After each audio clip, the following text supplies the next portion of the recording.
The fire crackled against the November wind that swept down from the mountains, and Vance watched the flames dance while his coffee turned bitter in the cold Colorado night. He had been riding for 3 days straight, moving cattle from the summer pastures near Salida down to the lower valleys before the snow came. It was 1882, and the railroad had changed everything about ranching in these parts, but some things stayed the same. A cowboy still needed fire, coffee, and enough sense to know when the weather was about to turn mean. August had all three tonight, though he questioned the sense part when he saw the figure stumbling through the darkness toward his camp. At first he thought it might be a wounded animal, the way it moved so uncertain and slow. But then the moonlight caught what looked like a traveling cloak, torn and muddy, and he realized it was a person. August stood slowly, his hand instinctively moving toward his rifle before he caught himself. The figure was small, swaying with each step, and when a gust of wind hit whoever it was nearly fell.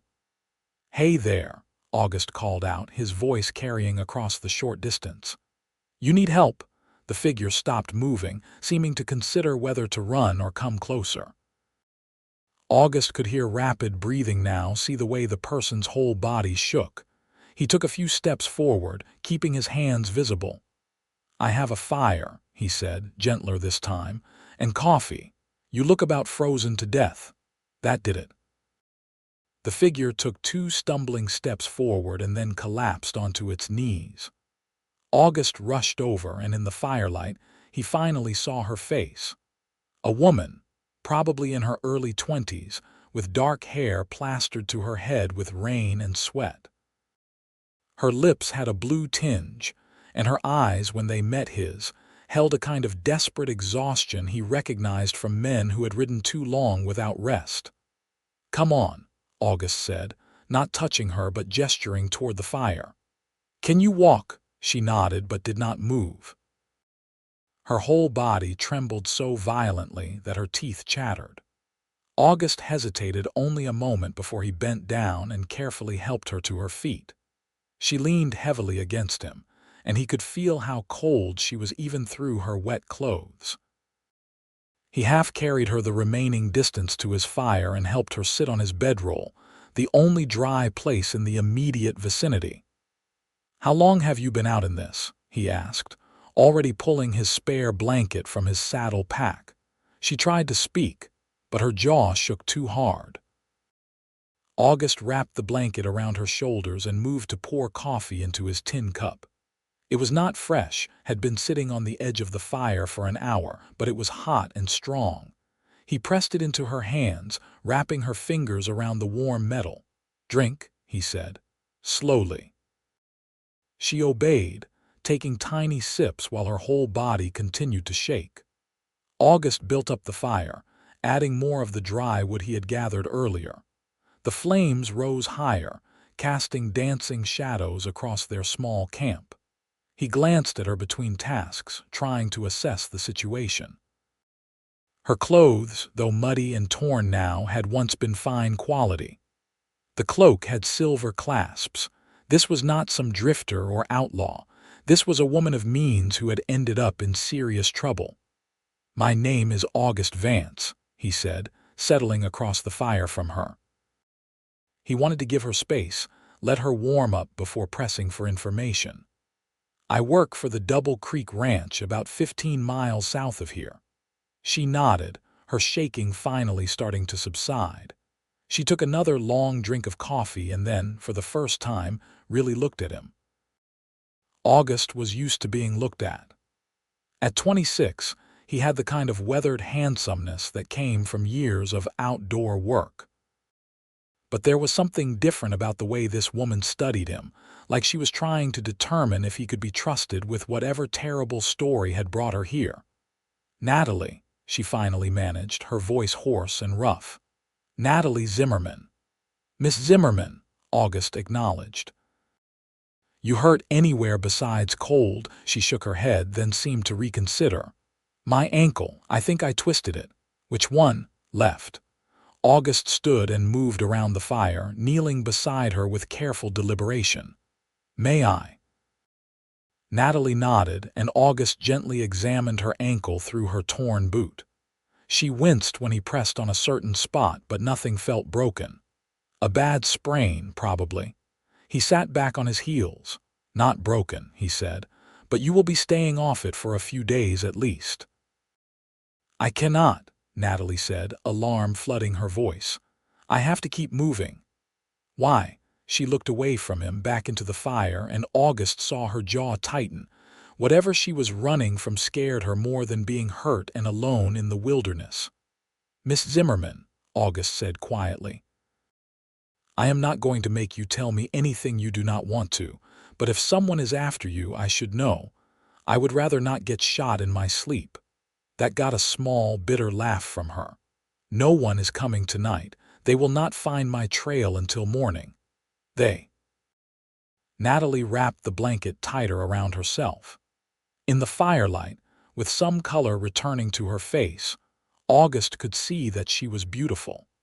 Not in the painted, deliberate way of saloon girls, but with the kind of natural grace that made a man forget what he was saying mid-sentence. Her eyes were dark, intelligent, and currently full of a pain that had nothing to do with her injured ankle. "My father," she finally said, "and the men he hired to bring me back." August waited, sensing there was more. "He arranged a marriage," Natalie continued, the words coming faster now. "To Martin Hendricks. Do you know the name?" August did. Everyone in Colorado knew the Hendricks family. They owned most of the mining operations near Leadville, had more money than sense, and a reputation for getting what they wanted by whatever means necessary. Martin Hendricks specifically was known for his temper and his gambling. 2 wives already dead, though the official stories blamed fever and accident respectively. Cowboys talked, and the stories they told about Martin Hendricks were not ones you shared in polite company. "I know it," August said carefully. "Then you understand why I ran." Natalie's voice broke slightly. "My father only cares about the business connections. He would not listen when I said no. So the night before the wedding, I took one of the horses and left. That was 4 days ago. 4 days." August looked at her with new respect. She had survived 4 days alone in rough country with winter coming on. That took more than luck. "Your horse broke its leg yesterday morning. I had to shoot it." She said it matter-of-factly, but August heard the grief underneath. "I have been walking since then. I thought I could make it to the railroad at Salida, but I got turned around in the dark." "You are not far off," August said. "Maybe 8 miles from town, but you cannot walk 8 miles on that ankle." "I will manage." "You will make it worse." August stood and moved back to his side of the fire. "Look, I have a spare horse. You can take it in the morning, ride into Salida, and catch the train wherever you want to go." Natalie stared at him. "Why would you do that?" "Because no woman should be forced to marry a man like Martin Hendricks." August poured himself a cup of coffee. "And because I have 2 sisters, I would hope if they were ever in trouble, some cowboy would help them out." "Where are your sisters?" "Kansas. Married to farmers, both of them. They write to tell me I should settle down, find a nice girl." He smiled slightly. "I am not good at settling. Most cowboys are not, from what I have heard." "True enough." August drank his coffee. "You should try to sleep. I will keep watch." "You do not have to do that." "Miss Zimmerman, you said your father has men looking for you." "Until you are safely on that train, someone should keep watch. Besides, I sleep light. Habit." Natalie looked like she wanted to argue, but exhaustion was clearly winning. August pulled out his other blanket and handed it to her. "Get some rest." She took the blanket, and after a moment's hesitation, laid down on the bedroll he offered. August moved to sit with his back against a large rock, positioned where he could see the approaches to their camp. The fire had burned down to steady coals, providing warmth without too much light. The night sounds of the mountains surrounded them, Wind in the pines, the distant call of an owl, the occasional crackle of the fire. August. Natalie's voice came soft from the darkness. Yes, thank you. Your warmth reached my soul. The words hung in the air between them, simple but carrying a weight August felt in his chest. He had offered fire to a cold stranger, nothing more than any decent person would do. But something about the way she said it, the gratitude and wonder in her voice, made it feel like more. "You are welcome," he said finally. "Now sleep." He heard her shift on the bedroll, settling in. Within minutes, her breathing had evened out into the rhythm of sleep. August stayed where he was, his rifle across his knees, watching the darkness and thinking about the woman who had stumbled into his camp. She had guts, he would give her that. Running from a man like Martin Hendricks, surviving days in the wilderness alone, still having the strength to keep going even when she had to be terrified. That was not the kind of soft society woman he had expected when he first heard her speak. The night passed slowly. August dozed a few times, but never deeply, his senses attuned to any change in the environment. Around 3 in the morning, he heard horses in the distance, the sound carrying on the wind. He stood quietly and moved to the edge of their camp, peering into the darkness. After a few minutes, the sound faded, moving away from them. Could be anyone, he told himself. Lots of people traveled these roads, but his instincts said otherwise. He returned to his spot by the rock and fed more wood into the fire. The temperature had dropped significantly, and frost was starting to form on the exposed grass. Natalie stirred in her sleep, and August saw her curl tighter into the blankets. He had given her his spare bedroll and both blankets, which meant he would be cold until morning. But that was fine. He had been cold before. Dawn came slow and gray, with clouds hanging low over the mountains. August stood and stretched, feeling the stiffness in his back from sitting most of the night. He built up the fire and put on fresh coffee, the familiar morning routine helping him think through the day ahead. Natalie woke to the smell of the brewing coffee, sitting up slowly and wincing when she moved her injured ankle. "How does it feel?" August asked. "Sore." She pushed hair back from her face. "But better than last night." August handed her a cup of coffee and some of the dried beef from his saddlebag. It was not much of a breakfast, but it would have to do. While she ate, he saddled both horses, his big roan gelding and the smaller bay mare he used as a pack animal. The mare was gentle and steady, perfect for someone with an injured ankle who needed to cover ground quickly. "We should get moving," August said, returning to the fire. "I heard horses last night. Could be nothing, but I would rather not take chances." Natalie nodded, standing carefully. August helped her to the mare and gave her a leg up. She settled into the saddle with obvious relief, taking the weight off her ankle. August kicked dirt over the fire and swung up onto his roan. They set off toward Salida, keeping to the tree line where possible, moving at a steady pace that ate up the miles without drawing too much attention. The morning warmed slightly as they rode, though the clouds promised rain or possibly snow by evening. August kept a careful watch on their surroundings, his hand never far from the rifle in his saddle scabbard. Natalie rode in silence, her face set in lines of concentration and determination. Whatever softness August had seen last night was gone now, replaced by the hardness of someone who knew they were being hunted. Around midday, they stopped to rest the horses by a small creek. August helped Natalie down, and she sat on a fallen log while he let the animals drink.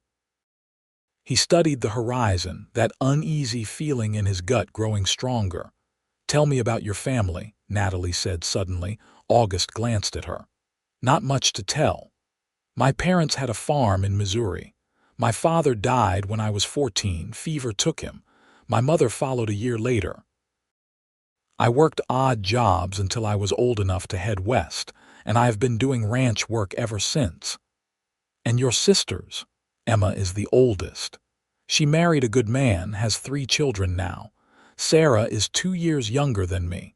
She married last year, moved to a farm near Emma so they could be close. They are happy, I think. But you did not want to farm, August smiled. I tried. Could not do it.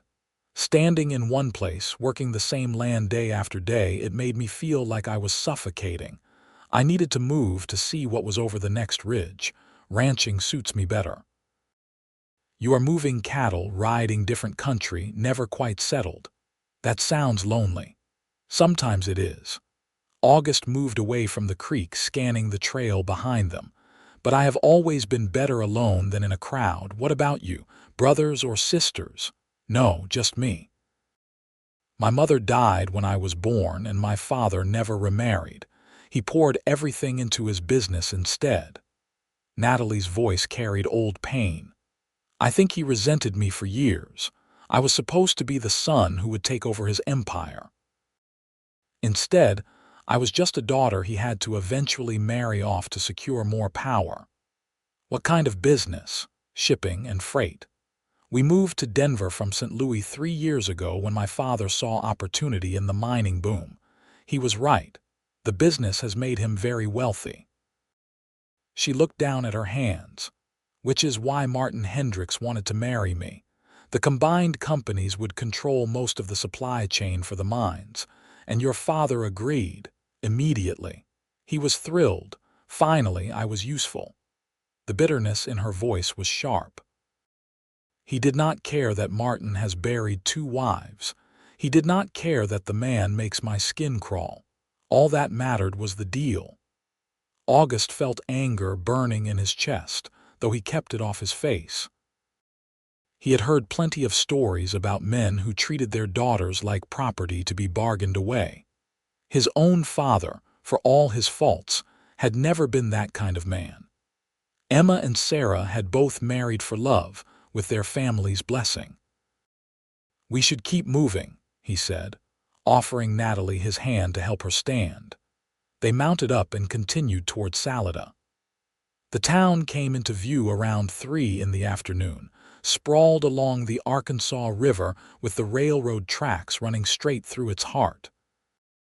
August could see smoke rising from the various buildings, hear the distant sounds of activity.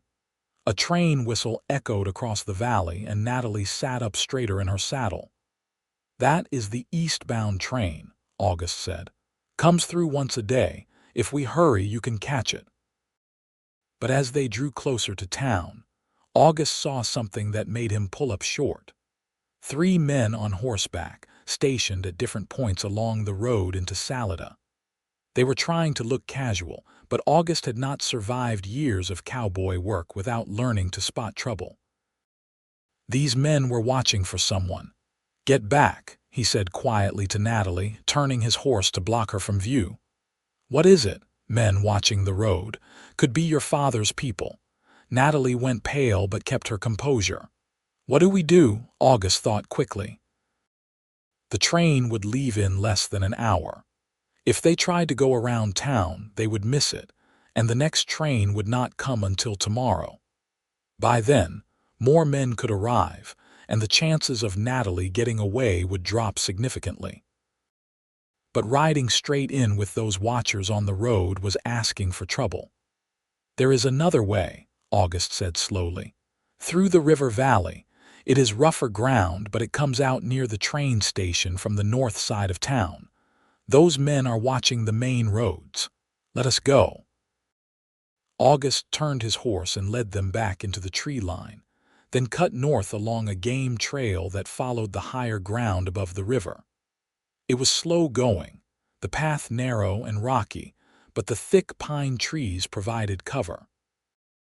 They could hear the river rushing below them, swollen with autumn rain and snowmelt from the higher peaks. After about 30 minutes of careful riding, they emerged on the north side of Salida, near the stockyards and loading platforms.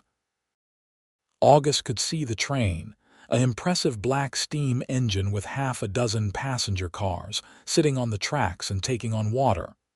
People moved around it, loading luggage and freight, preparing for departure. "Wait here," August said, dismounting.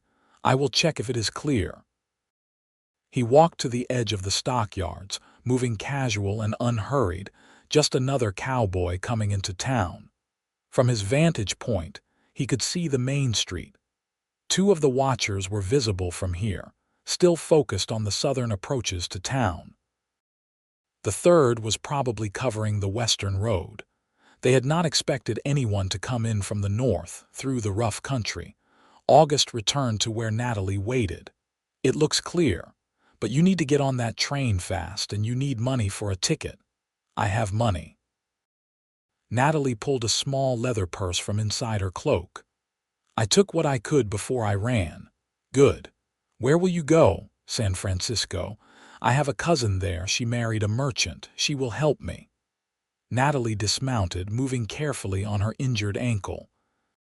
She looked up at August, and for the first time since he had found her, tears shone in her eyes.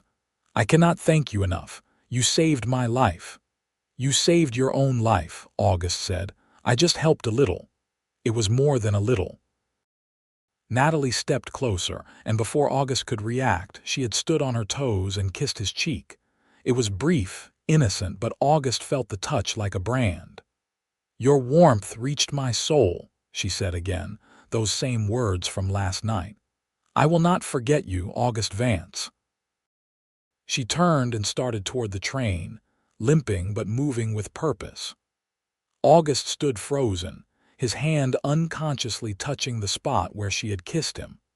He watched her buy her ticket, watched her climb into the passenger car, watched the conductor help her find a seat.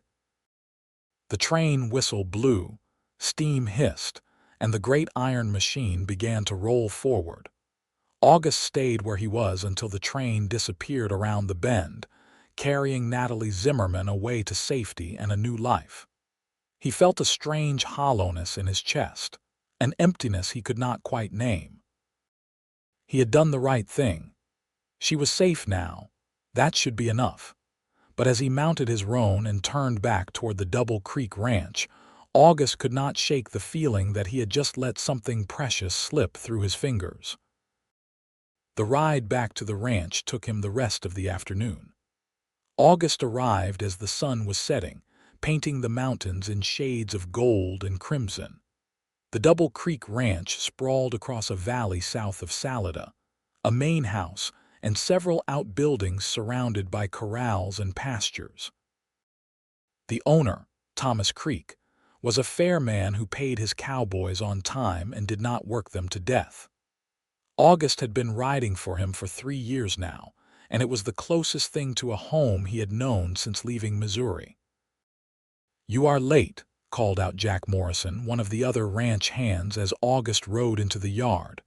"We were about to send a search party." "Got delayed," August said, dismounting.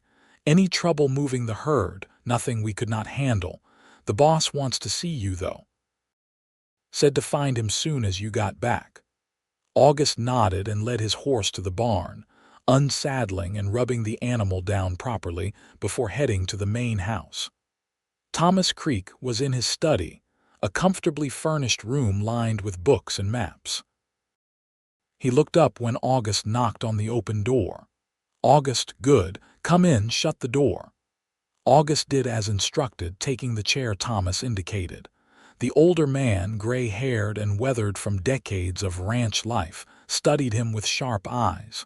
"Had some visitors today," Thomas said. "Men from Denver, asking if we had seen a young woman traveling alone. Offered a reward for information." August kept his face neutral. "That's so. They said she was sick, confused, said her family was desperate to find her and bring her home for treatment." Thomas leaned back in his chair. "I told them we had not seen anyone matching that description. But August, if you know something about this, you need to tell me. I will not have my ranch drawn into someone else's trouble." August considered his options. He could lie, but Thomas Creek had always been straight with him. He deserved the same respect back. I found her last night, August said. Half-frozen, injured ankle. She was running from an arranged marriage to Martin Hendricks. Thomas let out a low whistle. Martin Hendricks, that explains the desperation. She made it onto the eastbound train this afternoon. She should be long gone by now. Good. Thomas stood and poured 2 glasses of whiskey, handing one to August. I have met Martin Hendricks. If I had a daughter, I would not let her within 100 miles of that man. You did the right thing, son. August drank the whiskey, feeling the burn in his throat. The men from Denver, did they seem like they believed you? Hard to say. They asked around town too, but I do not think anyone saw her. You were smart bringing her in from the north. Thomas sat back down. They will probably move on in a day or two, check other towns. Just keep your head down for a while. I will. August left the study and headed to the bunkhouse, where the ranch hands ate and slept. Dinner was the usual fare: beef stew, fresh bread, and strong coffee. The men talked about the day's work, about the upcoming cattle drive to the railroad in the spring, about the weather turning cold. August listened but did not contribute much. His mind kept drifting to a woman with dark eyes on a train heading west. The next few days passed in routine. August worked the ranch, riding fence lines, moving cattle to winter pastures, helping with the endless repairs and maintenance that ranch life demanded. The men from Denver stayed in Salida for 2 days before moving on, and life returned to normal. November turned into December, and the first real snow fell, blanketing the mountains in white. August should have forgotten about Natalie Zimmerman. He had done his good deed, helped a woman in trouble and sent her on her way. She was probably in California now, starting a new life, forgetting all about the cowboy who shared his fire for one cold night. That was how these things went. People crossed paths, helped each other, and moved on. But August could not forget her. He would be working, his hands busy with rope or tools, and suddenly remember the way she looked in the firelight, the strength in her voice when she talked about running. He would be eating dinner, surrounded by the other cowboys, and remember the way she said, "Your warmth reached my soul with such simple, profound gratitude." He would be lying in his bunk at night, listening to the wind howl outside, and remember the brief touch of her lips on his cheek. It was ridiculous. He had known her for less than a day. They had exchanged maybe an hour's worth of conversation total. She was a wealthy woman from Denver, and he was a cowboy who owned little more than his horse and saddle. Even if he wanted to pursue something, which he told himself he did not, it would never work. But the heart, August was learning, did not much care about logic. Christmas came and went. Thomas Creek gave all the ranch hands a bonus and 2 days off. Most of the men went into Salida to drink and gamble. August stayed at the ranch, making the excuse that someone should watch over things. Really, he just did not feel like celebrating. On Christmas evening, he was sitting outside the bunkhouse, watching the stars, when Thomas Creek came walking across the yard. "Mind company?" the older man asked. "Not at all." Thomas sat down on the bench beside August, 2 glasses and a bottle of good whiskey in his hands. He poured them each a generous measure. "You have been walking around like a kicked dog for weeks now," Thomas said. "Want to talk about it?" "Nothing to talk about." "It is the woman, is it not? The one you helped?" August did not answer, which was answer enough. Thomas sipped his whiskey. "You know, I met my wife at a church social in Kansas. She was visiting from Iowa, only in town for a week. I took one look at her and knew, just knew. My friends all thought I was crazy when I proposed after 3 days, but she said yes. We had 42 years together before the fever took her." He smiled at the memory. "Best 42 years of my life." "I barely know her," August said. "Sometimes that does not matter. Sometimes you just know." Thomas stood, leaving the bottle on the bench. Think about it. Life is too short to let opportunities pass by.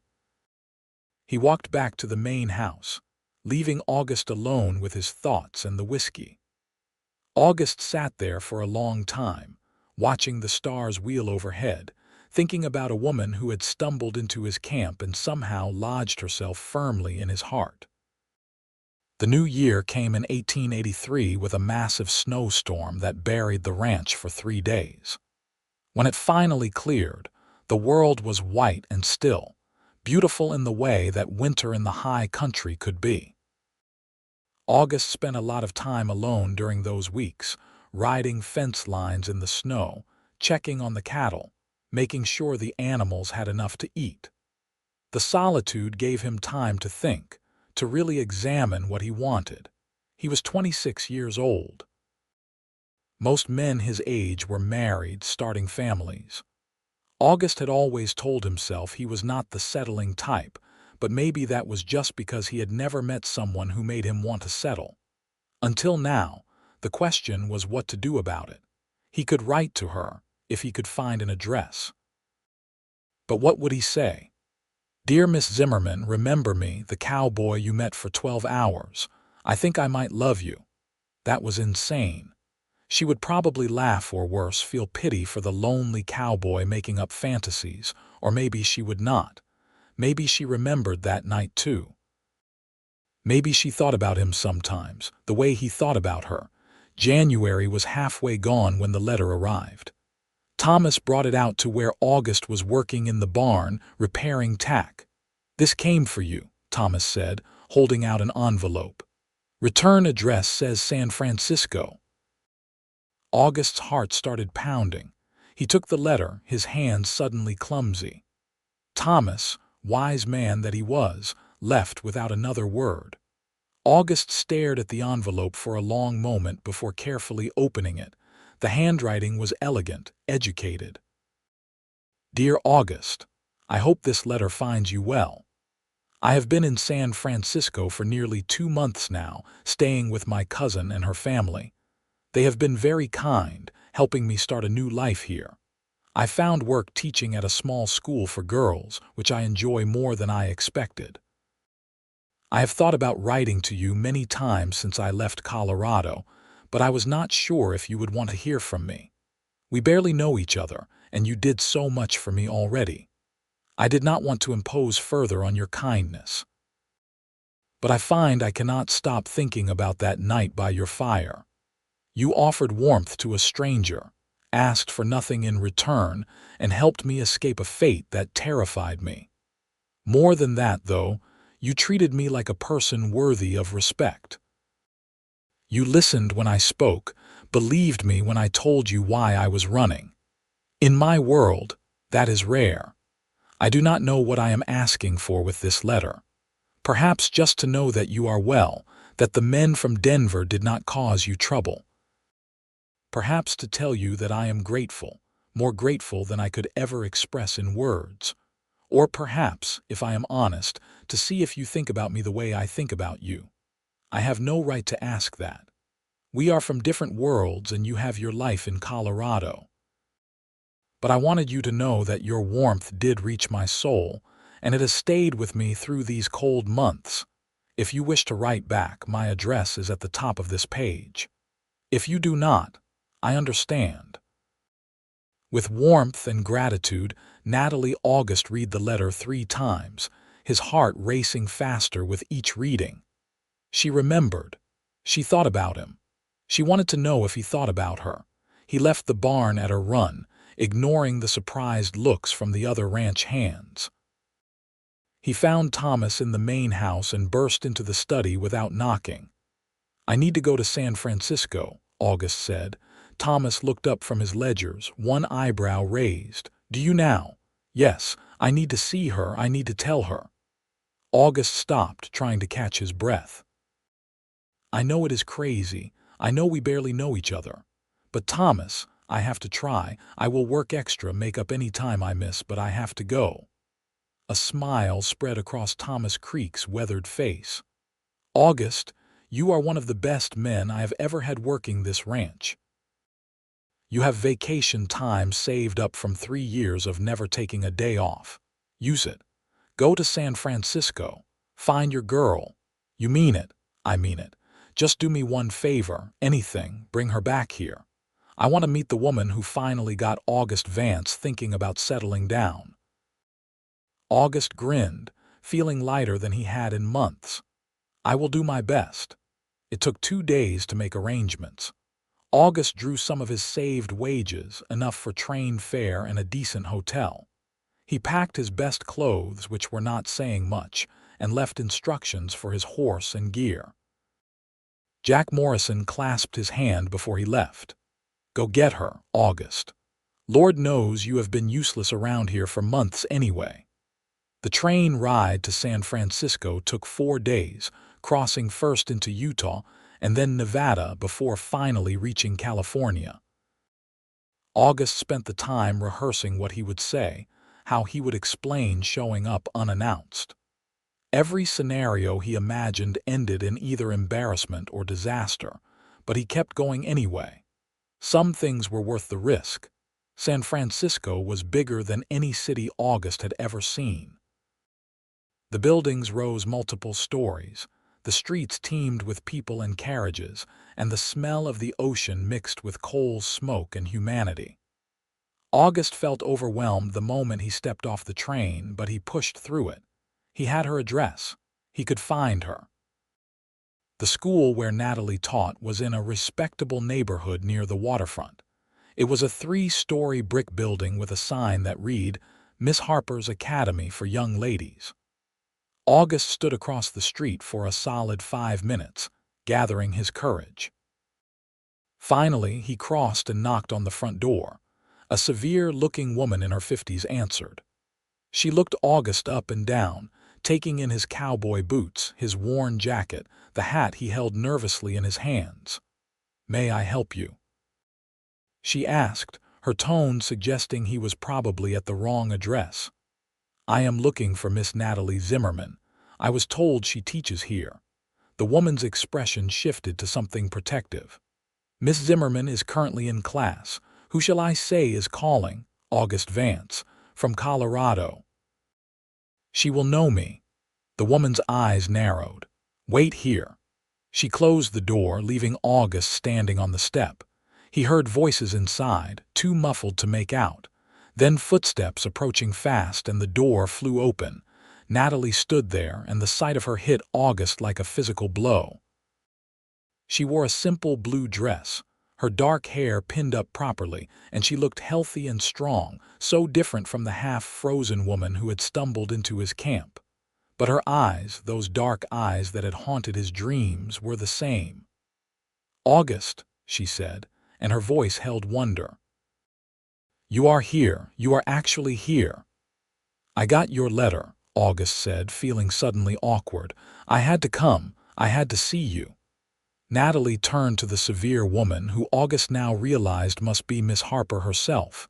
"May I take an early lunch?" "You may take the rest of the day," Miss Harper said, and her stern face had softened into something almost like approval. "We can manage without you." Natalie grabbed a coat and hat, and then she and August were walking down the street together, neither quite sure where they were going. They ended up at a small park overlooking the bay, sitting on a bench with the winter sun surprisingly warm on their faces. "I cannot believe you came all this way," Natalie said. "I had to. Your letter, it said things that I had been feeling but did not know how to say." August turned to face her fully. "Natalie, I have not been able to stop thinking about you since that night. I know it is crazy, I know we barely know each other, but when you said my warmth reached your soul, I felt like you reached mine too." Natalie's eyes were bright with tears. "I thought I imagined it, the connection I felt. I thought I was just grateful that I was confusing rescue with something deeper. And now I know it was not confusion. August, I dream about that fire, about sitting there and feeling safe for the first time in months.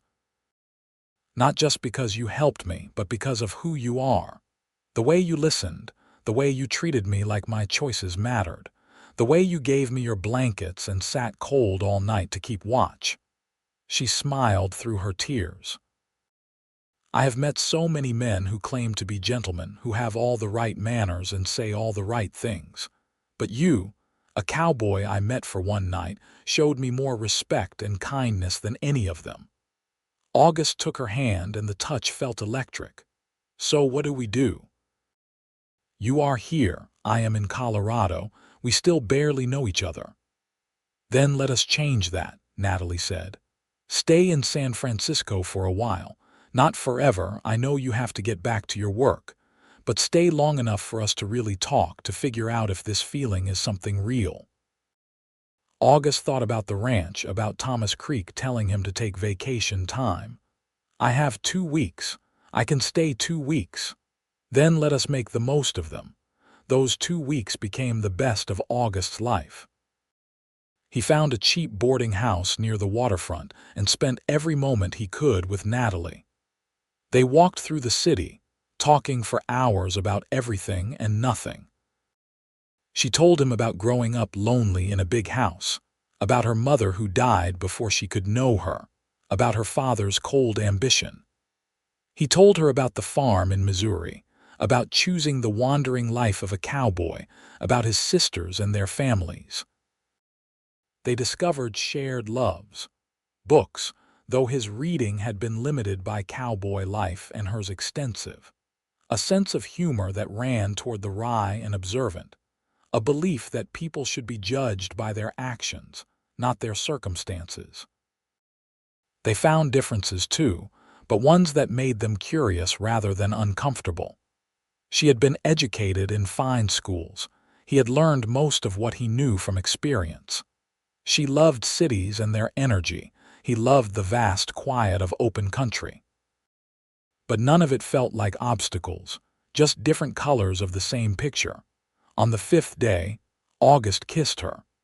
They were standing on a cliff overlooking the ocean, the sun setting in spectacular colors, and he simply could not help himself.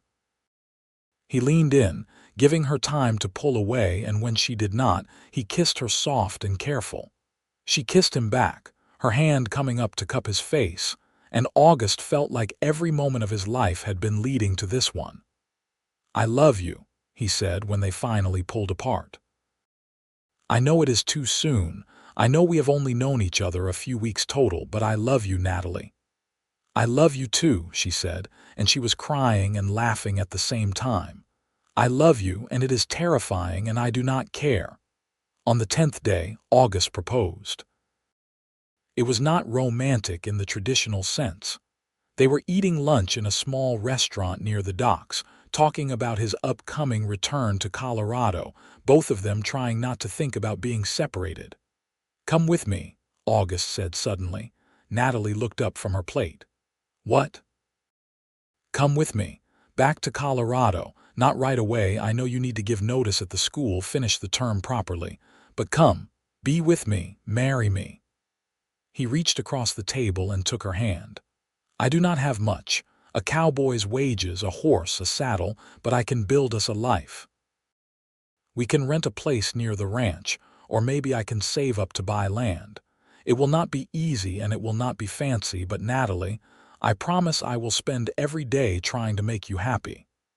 "August." Natalie's voice was thick with emotion. "I do not need fancy. I grew up with fancy, and it was cold and empty. What I need is someone who sees me, who values me for more than my connections or my father's money. I need someone who treats me like an equal partner, not property to be managed. I can be that person. I want to be that person." "I know." Natalie smiled, and it was like the sun coming out.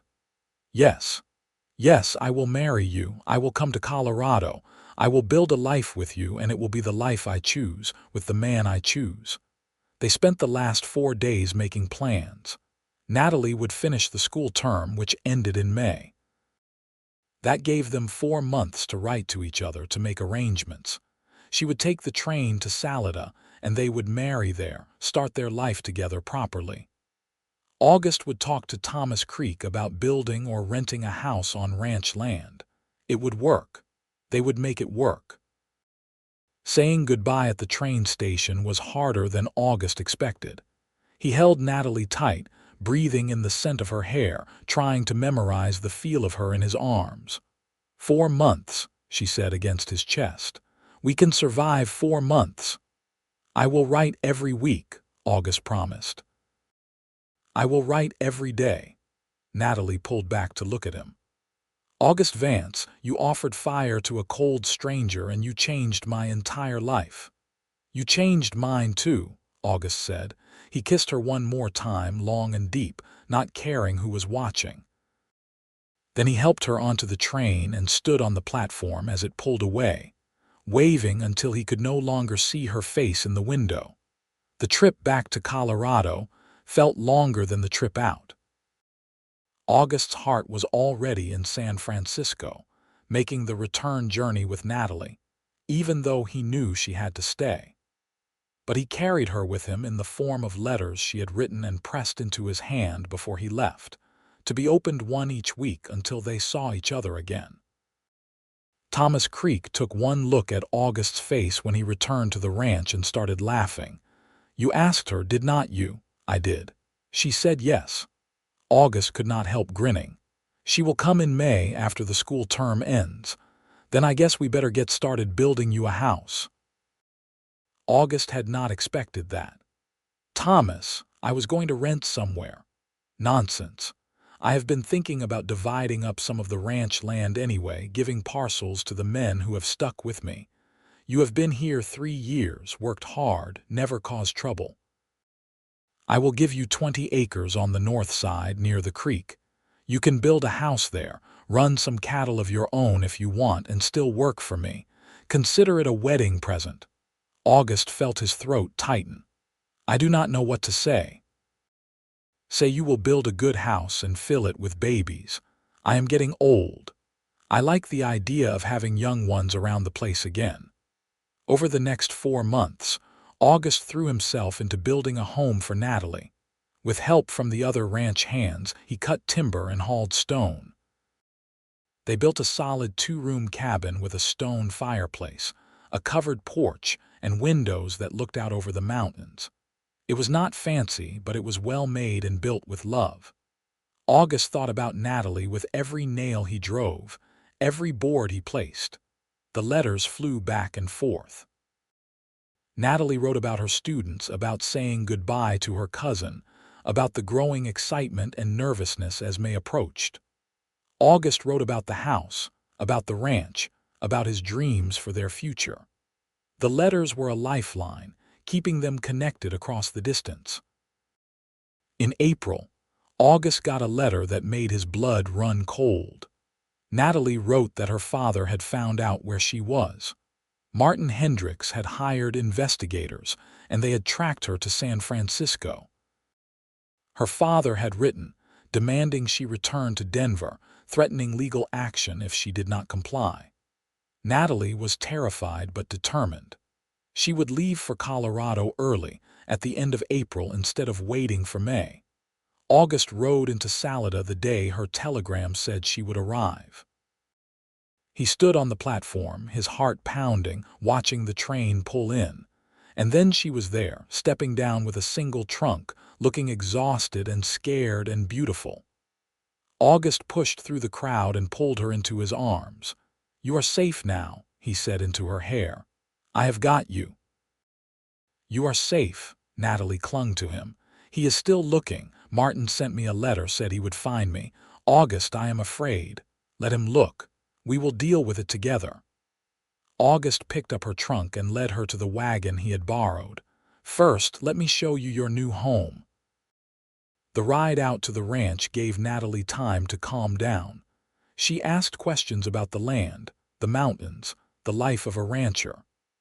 August answered as best he could, watching her face as she took it all in. When they finally reached the cabin, he stopped the wagon and just looked at her, trying to gauge her reaction. The cabin sat in a small valley, protected from the worst winds, with a creek running nearby and mountains rising on all sides. Smoke rose from the chimney where August had laid a fire that morning. The porch had 2 chairs he had built himself. It was simple and rustic and nothing like what Natalie had grown up with. "It is perfect," she said quietly. "August, it is absolutely perfect." They were married 3 days later in the church in Salida. Thomas Creek gave Natalie away, and all the ranch hands came to witness. The ceremony was simple, the reverend elderly and kind, the words traditional but heartfelt. When August slipped the ring onto Natalie's finger, a simple gold band he had saved 3 months' wages to buy, his hand shook slightly. "I promise to love you, protect you, and stand beside you for all the days of my life," he said, looking into her eyes. "I promise to build a life with you, to face whatever comes, to love you until my last breath," Natalie said back. "I now pronounce you husband and wife," the Reverend said, smiling. "You may kiss your bride." August did thoroughly, to the cheers and laughter of the assembled cowboys. They walked out of that church as Mr. and Mrs. August Vance, and August felt like the luckiest man alive. The wedding celebration at the ranch lasted well into the evening. Someone produced a fiddle, and there was dancing and drinking and toasts. Thomas Creek pulled August aside at one point. "You did good, son. She is a fine woman. I know it." August watched Natalie laughing at something one of the ranch hands said. "I still cannot believe she chose me. She chose well." Thomas clapped him on the shoulder. "Now go take your bride home." August and Natalie rode back to their cabin under the stars. August carried her over the threshold, another laugh shared between them, and then they were alone in their new home. The fire burned bright in the fireplace. Candles cast soft light. It was the beginning of their life together. That first night they sat by the fire just talking and holding each other, too full of emotion for anything else. Natalie rested her head on August's shoulder, and he wrapped his arms around her, feeling the rightness of it all. "You remember what I said that first night?" Natalie asked quietly. "When you gave me your fire, you said my warmth reached your soul." "It did. It does." She turned to look up at him. "Every day since then you have been warming my soul, August. You gave me life when I was cold and dying. You gave me hope when I was desperate. You gave me love when I did not think I deserved it. I will never forget that.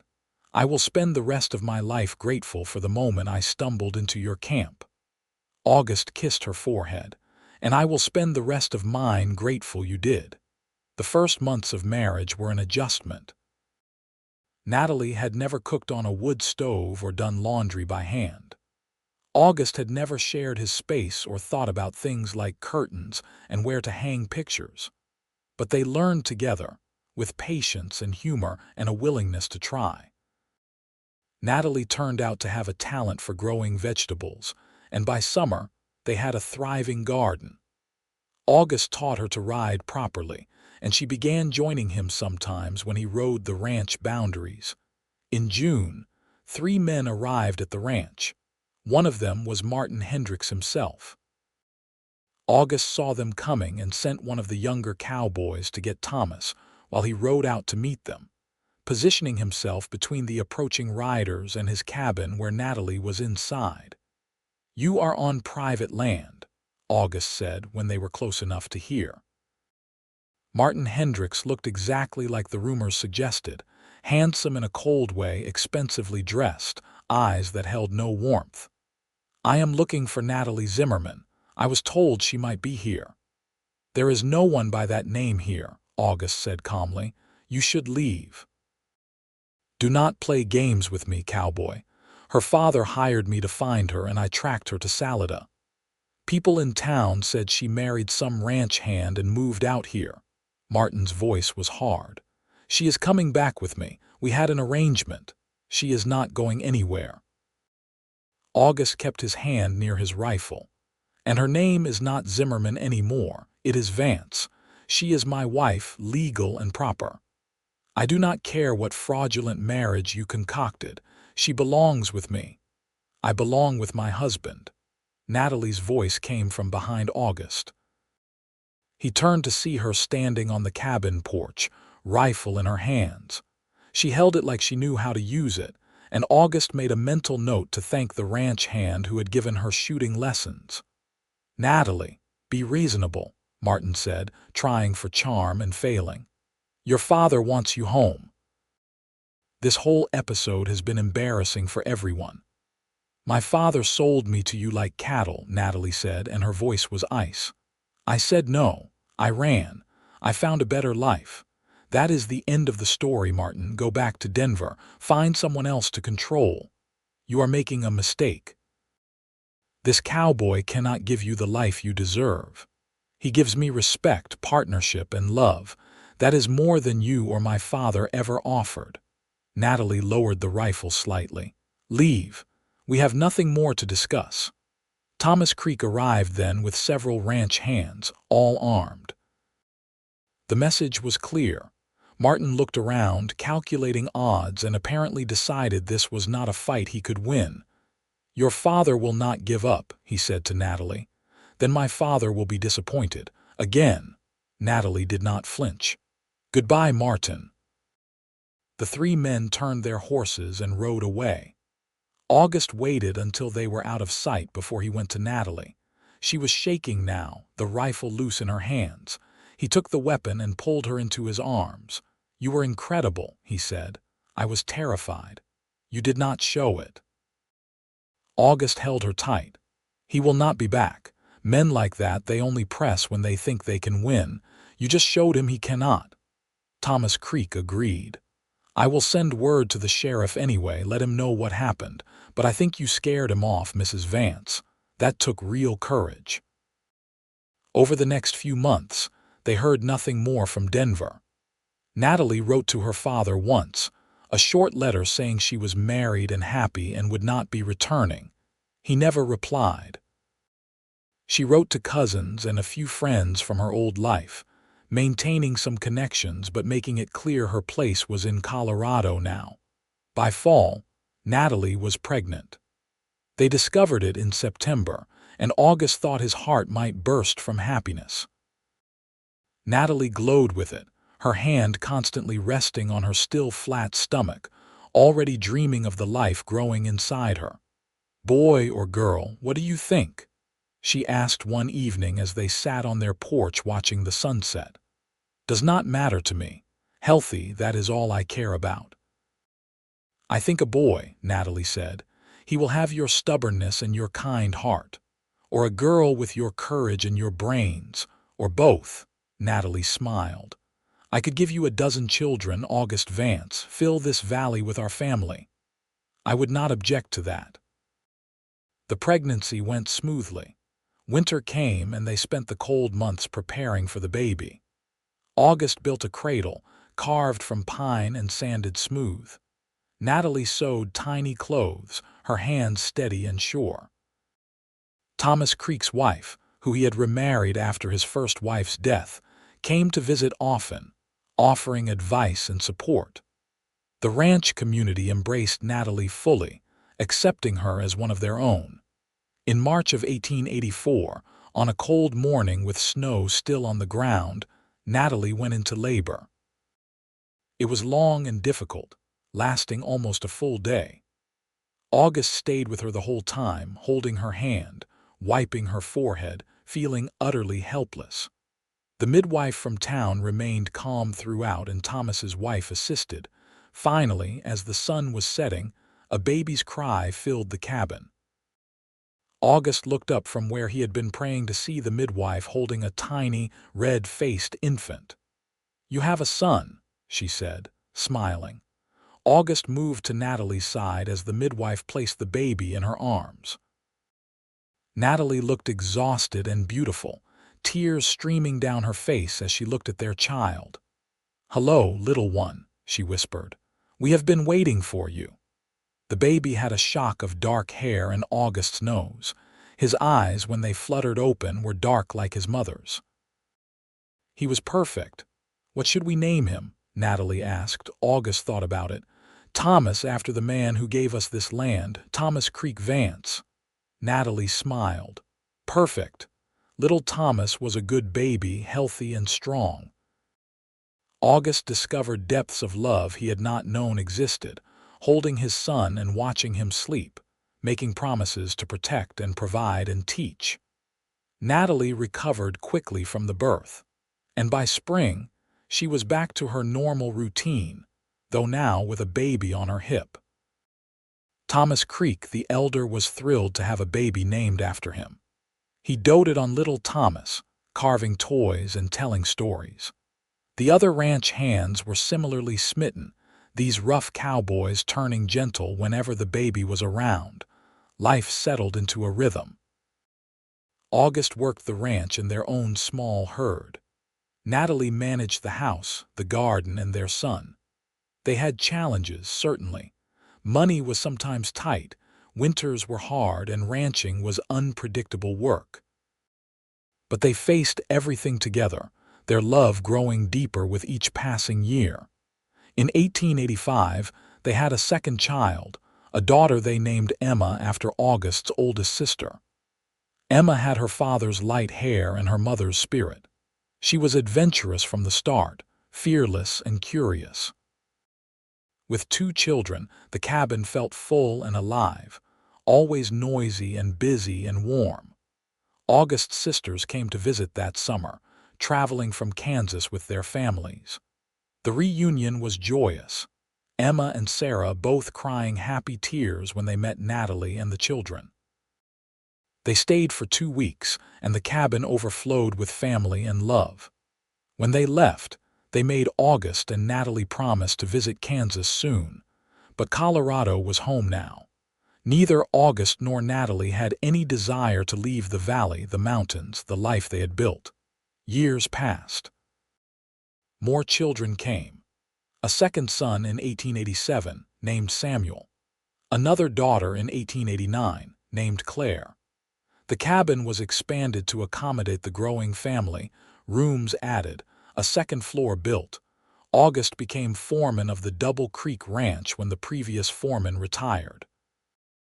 With the increased wages, they were able to build a proper house, larger and more comfortable, though they kept the original cabin as a guest house and reminder of where they started. They acquired more land, built up their own herd, became respected members of the community. Through it all, the love that started by a fire on a cold November night remained the foundation of everything. August and Natalie never took each other for granted, never lost the wonder that they had found each other. They continued to sit on their porch on warm evenings, watching the sunset, talking about everything and nothing, just enjoying being together. In 1895, when August was 39 and Natalie 37, they added one more child to their family, another son they named after August's father. By then, young Thomas was 11 and already showing signs of becoming an excellent rancher. Emma at 10 was still fearless, riding horses like she was born in the saddle. Samuel at 8 loved books and learning, often following his mother around with questions. Claire at 6 was the peacemaker, always trying to make sure everyone was happy. The new baby, Charles, was welcomed by his older siblings with joy. August watched his family grow and felt grateful every single day. This life, this family, this love, it had all started because he offered fire to a cold stranger on a November night 13 years ago. "You ever regret it?" Natalie asked him one night as they prepared for bed. The children were all asleep, the house finally quiet. "Running from your old life, coming here, marrying a cowboy," August pulled her into his arms. "Not for one single second. You." "Never." Natalie kissed him. "You gave me everything, August. Freedom, love, family, a life worth living. Your warmth reached my soul that night, and it has been warming me ever since." "And you reached mine," August said. "You showed me what I was missing, made me want to build something permanent. You gave my life meaning, Natalie." They stood there in their bedroom, holding each other, surrounded by the life they had created together. Outside, the Colorado wind whispered through the pines. In the children's rooms, 5 souls slept peacefully. In the barn, the horses rested. Across the valley, the creek ran steady and sure. It was not the life either of them had imagined when they were young. August had thought he would always be a wanderer, moving from ranch to ranch, never settling. Natalie had thought she would be trapped in a cold, loveless marriage to satisfy her father's ambitions. But fate, in the form of a cold night and a shared fire, had brought them together. 2 strangers who became everything to each other. The years continued to pass. August and Natalie watched their children grow into remarkable adults. Thomas took over as foreman of the Double Creek Ranch when August retired at 50. Emma married a young rancher and moved to Montana, though she visited often. Samuel went to university in Denver, became a teacher, and returned to Salida to run the school. Claire married a doctor and stayed in the valley, giving August and Natalie grandchildren to spoil. Charles, the youngest, took over the family ranch that August and Natalie had built from those original 20 acres into a thriving operation. August and Natalie grew old together, silver threading their hair, lines etching their faces, but their love never diminished. They still sat on the porch on summer evenings. They still held hands walking through their land. They still looked at each other with wonder sometimes, grateful for the chance encounter that changed everything. On their 30th wedding anniversary, surrounded by their children, grandchildren, and friends, August stood to give a toast. His voice was rougher now, aged by years of shouting over wind and cattle, but still strong.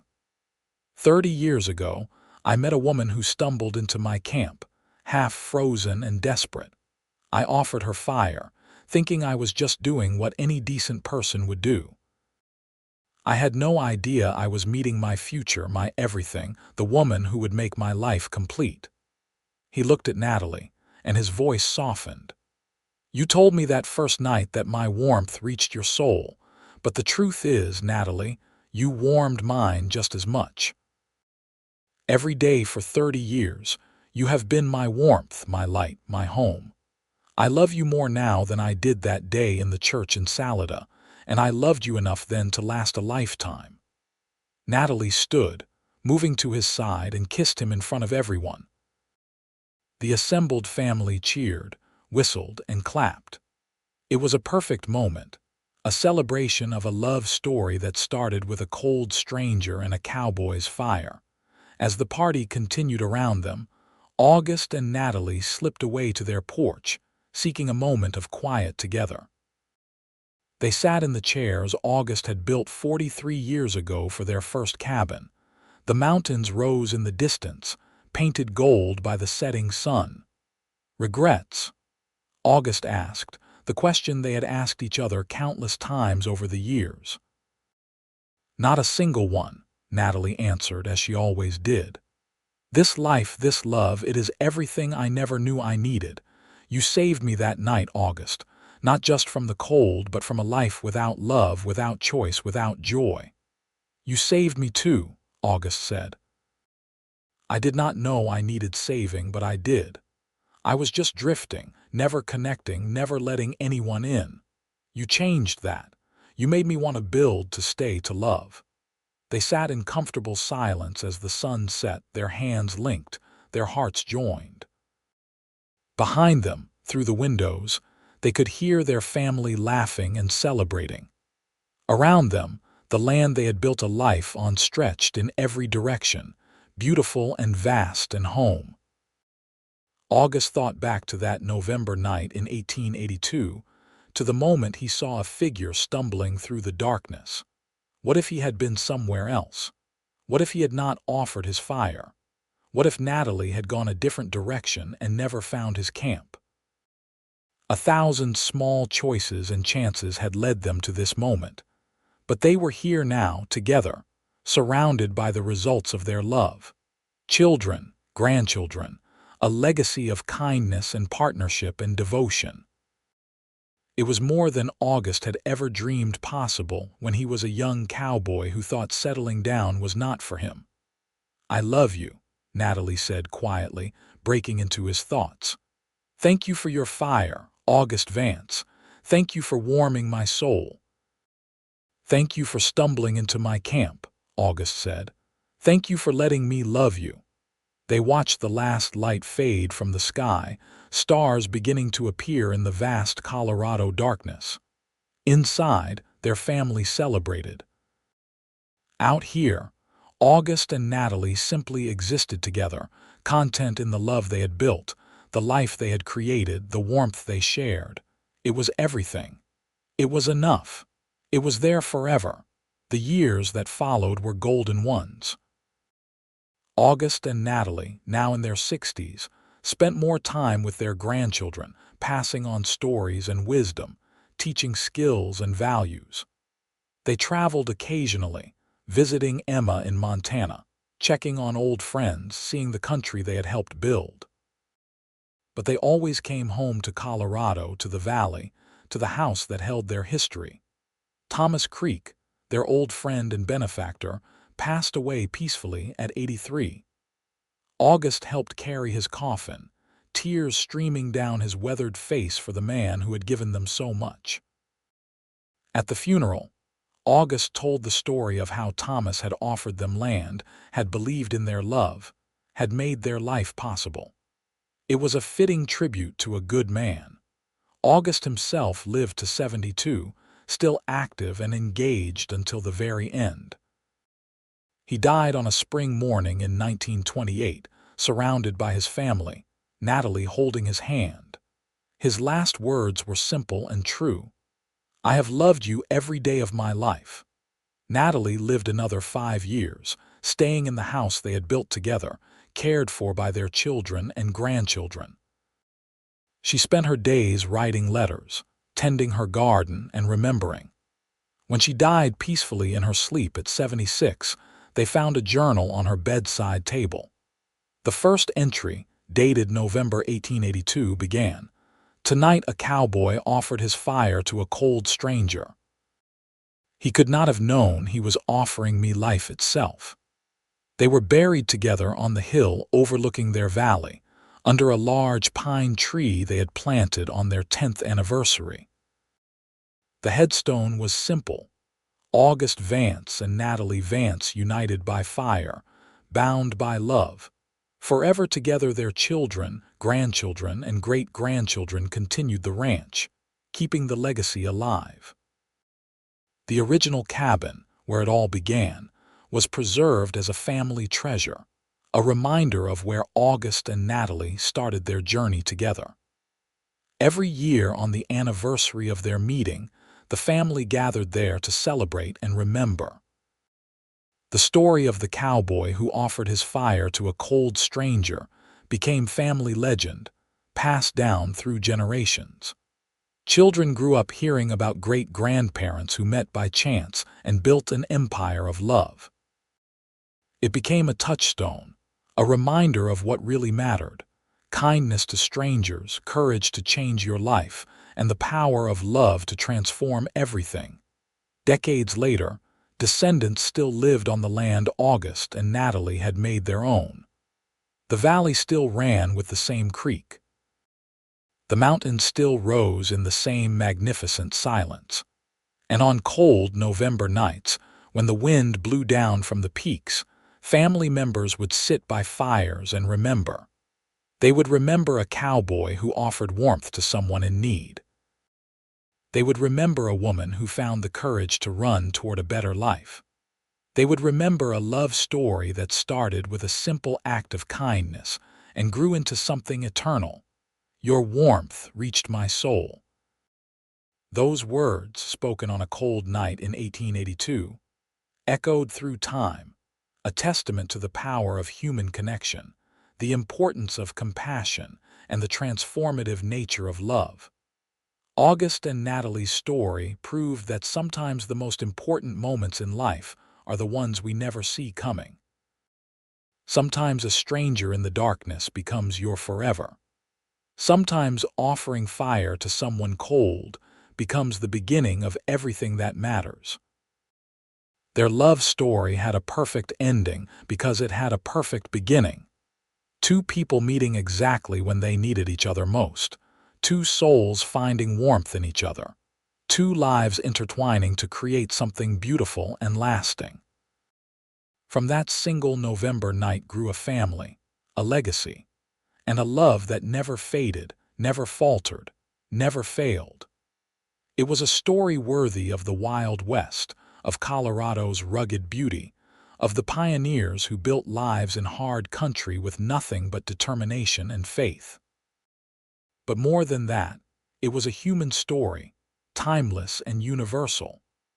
A reminder that love can find us in the most unexpected places, that kindness matters, that offering warmth to a stranger might just change everything. August and Natalie Vance lived, loved, and left a legacy that endured. Their story, which began with fire and cold, ended with warmth that lasted generations. It was a good story. It was their story. And it was, in every way that mattered, a happy ending.